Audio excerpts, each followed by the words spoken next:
Hi friends, তো অন্যান্য দিনের মতো আজকেও আমি চলে এসেছি তোমাদের সঙ্গে শেয়ার করব একটা লেটেস্ট আপডেট, যেটা হলো ম্যাডগন এক্সপ্রেস নামে একটা নতুন হিন্দি মুভি রিলিজ করেছে জাস্ট কিছুদিন আগে। আজকে আমি সেটা দেখলাম, আমার কেমন লাগলো চলো তোমাদের সঙ্গে শেয়ার করব।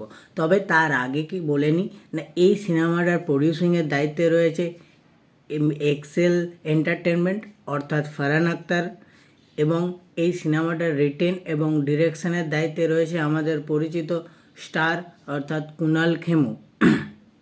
তো এই সিনেমাটাতে লিডিং অ্যাক্টর হিসাবে আমরা দেখতে পেতে চলেছি তিনজনকে। একটা হলো প্রতীক গান্ধী, আরেকজন হলো দিব্যেন্দু শর্মা, আরেকজন হলো অবিনাশ তেওয়ারি। এছাড়াও লিডিং অ্যাক্টরস হিসাবে আমরা দেখতে পেতে চলেছি আমাদের নোরা ফাতেহাকে। তো এটাও ছিল। এছাড়াও একটা স্পেশাল অ্যাপিয়ারেন্সে আমরা দেখতে পেতে চলেছি আমাদের বহু পরিচিত স্টার, তার নাম হলো রেমো ডিসুজা। তো এটাই ছিল আমাদের কাস্টিং। তো এবারে আমি যদি বলি এই সিনেমাটা আমার কেমন লাগলো বা স্টোরিটা যদি তোমাদের সঙ্গে একটু শেয়ার করি, তাহলে বলবো না, ফার্স্টেই এই প্রতীক গান্ধী এবং দিব্যেন্দু শর্মা এবং অবিনাশ তেওয়ারি, এরা তিনজন ছোটোবেলা থেকেই খুব ভালো বন্ধু, এবং পড়াশোনার সূত্রে এবং কাজের সূত্রে এই অবিনাশ তেওয়ারি এবং প্রতীক গান্ধী দুজনেই বিদেশ চলে যায়, কিন্তু দিব্যেন্দু শর্মা এই দেশেই অর্থাৎ মুম্বাইয়ে থেকে যায়। এই প্রতীক গান্ধী চলে যায় কেপটাউনে এবং অবিনাশ তেওয়ারি চলে যায় নিউ ইয়র্কে। তো তাদের ছোটোবেলাতেই স্বপ্ন ছিল যে তারা একদিন পয়সা রোজগার করে গোয়া যাবে ঘুরতে। তো এই কাজের সূত্রে তারা বাইরে চলে যাওয়ার পর একদিন হঠাৎ দিব্যেন্দু শর্মা, যে মুম্বাইয়ে থাকে, সে সেই রকমভাবে কিছু কাজ করে না, ওই জোম্যাটো না সুইগি কিছু একটা ডেলিভারি করে। তো সেটা ফাঁকা সময়ে তারা বিদেশে থাকে দুই বন্ধু, তার একটু ইগোতে লাগে। সে কি করে, ডুপ্লিকেট ছবির সাহায্যে এদিক ওদিক করে নানা দেশ বিদেশের ছবি দিয়ে তাদের সাথে ফেসবুকে কথাবার্তা বলে, এবং সে দেখায় যে তোমরাও যেমন আছো আমিও সেরকমই আছি, তোমরাও যত টাকা রোজগার করো আমিও এরকমভাবে অনেক টাকা রোজগার করি, আমার লাইফস্টাইলও তোমাদের মতোই সেম, সেই রকমভাবেই করতে থাকে, এরকম চলতে থাকে। হঠাৎ তারা একদিন প্ল্যান করে, ঠিক আছে আমরা ইন্ডিয়া আসছি এবং আমরা একসঙ্গে তাহলে ঘোরাফেরা করব। তো সে তখন প্ল্যান করে, চলো তাহলে আমরা গোয়ার ট্রিপটা, যেটা আমাদের স্বপ্ন ছিল, সেটা পূরণ করব। এখন তো ও তো সব মিথ্যা কথা বলে ফেলেছে যে ও এত টাকা রোজগার করে, কিন্তু আদৌ তো সে তা করে না, সে তার বাবার সঙ্গে ঘরেই থাকে। তো এবারে সে কী করেছে না, সে প্ল্যান করেছে যে আমরা ছোটোবেলায় প্ল্যান করেছিলাম যে আমরা ট্রেনে হলেও যাব, বা যদি পয়সা সেইভাবে রোজগার করতে নাও পারি তাও আমরা যাব।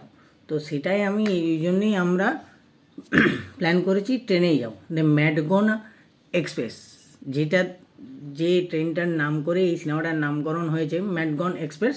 তো সেটারই টিকিট বুক করে তারা যেতে শুরু করে এবং তারা গোয়া পৌঁছে যায়।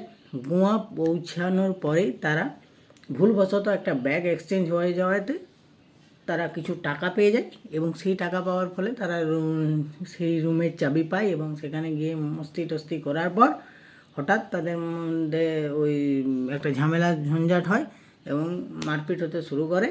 সেইখানে গিয়ে তারা ওই খাটের মধ্যে কোকেন পায়। সেই কোকেনটা পাওয়ার পরে সেই কোকেনটার থ্রু দিয়ে তারা আরও নানা সমস্যার সম্মুখীন হয়ে যায়, এবং লাস্টে গিয়ে ওখানে গোয়াতে দুটো গ্যাং আছে, একটা মহিলা গ্যাং আর একটা পুরুষদের গ্যাং। তো এই মহিলা গ্যাং আর এই যে পুরুষদের গ্যাং হওয়ার কারণ হচ্ছে তারা একটা টাইমে গিয়ে এরা স্বামী স্ত্রী ছিল, তারা ভাগাভাগি হয়ে যাওয়াতে। তো এই যে মহিলা গ্যাংটা রয়েছে, এদের মাছের ব্যবসা আছে, লোক দেখানো। তো মাছের তলে তলে তারা ওই ড্রাগসেরও সাপ্লাই করে। আর এদিকে যে পুরুষটা রয়েছে, সে কিন্তু সবাই জানে সে সব ড্রাগের স্মাগলিং টাগলিং করে। তো এদের এই সব চক্করে এরা কিভাবে সেখানে ঢুকে পড়ছে, সেটা জানতে গেলে পুরো মুভিটা দেখতে হবে। সেটা পুরোটা স্টোরিটা আমাদের বা আমি বলে দেওয়াটা ঠিক হবে না।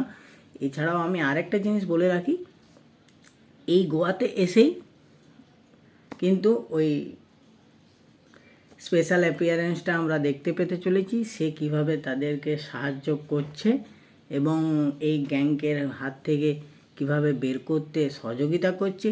এবং এইখানে একটা মজা আছে, ওভারঅল পুরো সিনেমাটা ধরেই মজা আছে না। ওই কোকেনটা যেহেতু প্রতীক গান্ধী খেয়ে ফেলেছিল মারপিট করার সময়, তো তার সাউন্ড সিস্টেমেও কিছু পরিবর্তন আসে এবং তার 10 মিনিট অন্তর অন্তর একটা হ্যালুসিনেশন হয়ে যায় শরীরে, যার ফলে সে ওই ভীতু ভীতু চেহারাটার থেকে সে নিজেকে ডন ভাবতে শুরু করে। সেটাও একটা ঘটনা, সেটাও আরও ডিটেলসে জানতে গেলে আমাদেরকে সিনেমাটা দেখতে হবে। এছাড়াও আরেকটা সিন যেটা স্পেশালি ক্লাইম্যাক্স আমি বলবো না, এই যে কোকেনের ব্যাগটা এদিক ওদিক হয়ে যায়, তার ফলে যে পুরুষ ডনটা, যে অ্যাকচুয়ালি পুরুষ ডনটা, সে তাদের মধ্যে এই দুজনকে কিডন্যাপ করে রাখে এবং আর বাকি দুজনকে বলে যে তোমরা ওই ব্যাগটা সেই মাছবালি অর্থাৎ তার এক্স ওয়াইফের কাছ থেকে নিয়ে আসতে পারলে আমি ছেড়ে দেবো। তো তারা যখন এবারে মহিলাদের গ্যাংকে এন্ট্রি নিতে গেলে তো পুরুষরা যেতে পারবে না, জানতে পারবে, তাই জন্য তারা শাড়ি টাড়ি পরে একদম পিওর মহিলা সেজে ঢুকে যায়। এইদিকে প্রতীক গান্ধী মেয়ে সাজে, আমাদের দিব্যেন্দু শর্মা সাজে। এদিকে অবিনাশ তেওয়ারিকে আমাদের নোরা ফতের সঙ্গে বন্দি করে রেখে দেয়। তো এবার এরা দুজন যে গেছে, ওরা ওইখানে গিয়ে কিভাবে ওই কোকেনগুলো ফেরত নিয়ে আসছে, তাদের সঙ্গে কী কী হচ্ছে, কীভাবে মারপিট হচ্ছে, ওই মারপিটের ওইখানেও বিরাট কমেডি সিন আছে, বন্দুক চালানো, উড়ে যাওয়া, মানে ওভারঅল প্রচুর কমেডি আছে সেইখানেই বা কী করে এই যা স্পেশাল অ্যাপিয়ারেন্স আছে সে তাদেরকে কীভাবে সাহায্য করছে। ওভারঅল পুলিশরা যে ভেবেছে যে এরা তিনজনই তাহলে কোকেন গ্যাংকের লোক, সেখান থেকে তাদেরকে বুঝিয়ে কিভাবে এদের দুজনকে পুলিশের হাতে তুলে ধরছে, ওভারঅল যে সিচুয়েশানটা, এইটা জানতে গেলে তোমাদেরকে অতি অবশ্যই সিনেমাটা দেখতে হবে। তো এটাই ছিল আমার লেটেস্ট আপডেট। আমার ভিডিওটা যদি তোমাদের ভালো লেগে থাকে তাহলে লাইক করো, কমেন্ট করো, শেয়ার করো এবং অতি অবশ্যই আমার চ্যানেলটা সাবস্ক্রাইব করো বন্ধুরা। ভালো থাকো, সুস্থ থাকো।